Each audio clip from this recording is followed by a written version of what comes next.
Hello everyone, সবাইকে একটা নতুন ভিডিওতে স্বাগতম। তো আমি শুয়ে শুয়ে ল্যাদ খাচ্ছিলাম, হঠাৎ মনে পড়লো যে আমাকে তো স্নান করে তাড়াতাড়ি রেডি হতে হবে, তাই স্নান টান করে নিয়েছি। তো আজকে তো ঠাকুরনগরের স্নান। আর তোমরা কারা মতুয়া ধর্ম পালন করো বা এই সম্পর্কে তোমাদের কার কি জানা আছে, তোমরা তোমাদের নিজেদের মতামত কমেন্ট বক্সে শেয়ার করো, দেখি কে কতটা বিষয় জানে আর কি। তো প্রতি বছরই আমাদের পাড়ার একটা বাড়িতে মৎসব হয়, সেখান থেকে খাওয়া দাওয়া করে ডাঙ্কা বাজিয়ে সবাই দল নিয়ে বেরোয় আর কি। এখন সেখানেই যে কীর্তন হচ্ছে, সবাই মিলে কীর্তন করছে, তোমরা একটু শুনে নাও।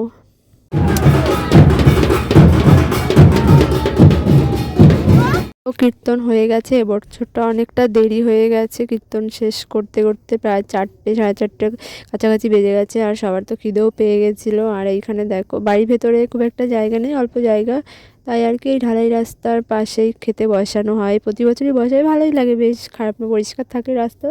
তো রাস্তার পাশ দিয়ে সবাই বসে খেতে। আর আমরা তো আজ এবার জায়গা পাইনি, অনেক লোকজন। তো বেশ কিছুক্ষণ দাঁড়িয়ে থাকার পর আমরা বসার জন্য জায়গা পেয়েছিলাম, মানে এদের খাওয়া খাওয়া হয়ে গেছিলো, তারপরে আমরা বসেছিলাম। এই যে দেখো বসেছি। তো প্রথমেই একটা শুক্তো ছিল, ডাল, তারপরে এই পনির আলুর তরকারি মানে সয়াবিন, বেশ ভালোই কিন্তু রান্নাবান্না দারুণ হয়েছে। তো আমার ভিডিও তোমাদের কেমন লাগছে সেটাও কিন্তু কমেন্ট করে জানিও, আর আজকের ভিডিওটা কেমন লাগলো সেটাও জানিও। দেখা হচ্ছে নেক্সট ভিডিওতে। টাটা বাই, সবাই ভালো থেকো, সুস্থ থেকো।